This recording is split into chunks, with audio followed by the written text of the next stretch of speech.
Hello beautiful, I will be sharing with you how I use dry and fresh herbs in my for hair growth booster. Alright, before we jump right into it, don't forget to smash that subscribe button so that you can be notified every time I post a new video.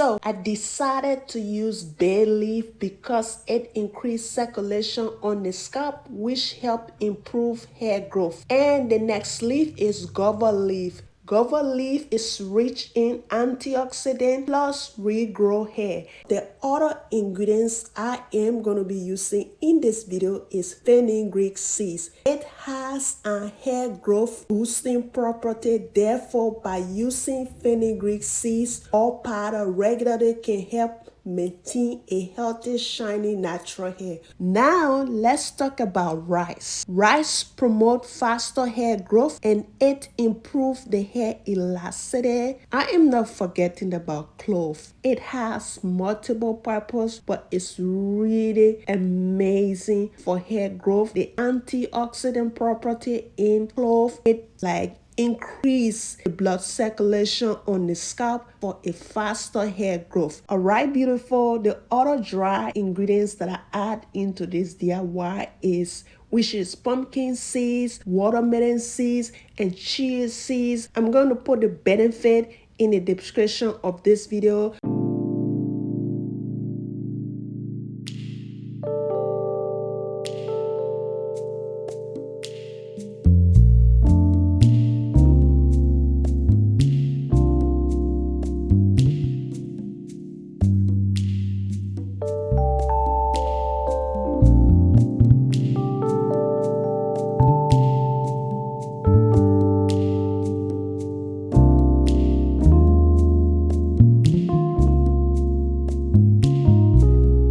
So these are my fresh ingredients, which is rosemary, aloe vera, and mint leaf. I am just gonna wash it, rinse it, blend it, then I'm going to pan fry it in the hot oil. After I finish pan frying it into the hot oil, then I will put it into the dry ingredients and mix it together.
time, I like to use seeds in my DIY hair growth oil, like pumpkin seeds, watermelon seeds, honeydew melon seeds, cantaloupe seeds. I mix most of these seeds and kind of dry it out and blend it before adding it into my DIY hair growth oil. I'm gonna get a video on the channel on how I mix and make my seeds from scratch, so stay tuned for that. After I was done pan frying my fresh herbs ingredients together, I will just add it into the dry herbs, mix everything together well. When I'm done mixing it, I'm gonna let the treatment stay into this oil for 3 to 4 weeks before using it. And you can just add in preservative. If you don't have preservative, you can just use 4 to 5 whole organic clove so that your DIY hair growth oil can last for a longer period of time. Alright, for those of you who are wondering or want to know how I usually use my hair growth oil, this is it. This is the tips and tricks that I usually do to use oil, because using oil on dry natural hair is no fun, but there are ways you can use oil on dry natural hair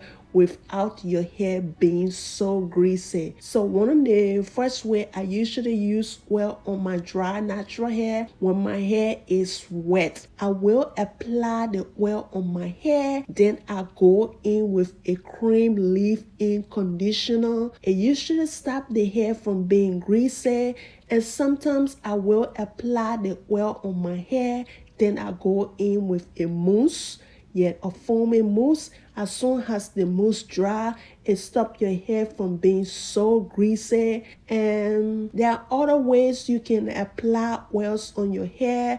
You can mix it with your pre-poo treatment, or you can do a hot oil treatment, and that's also going to stop your hair from being so greasy. Greasy hair mess up your bed sheet, mess up your pillow. And I am almost to the end of this video. I hope you stay tuned for my next video, because it's going to be much better than this one. That particular video that I'm currently working on, yes guys, it's about natural hair grease. OMG, that particular treatment is amazing. You might want to stick around on this channel for that, and I will see you in my next one. Bye bye.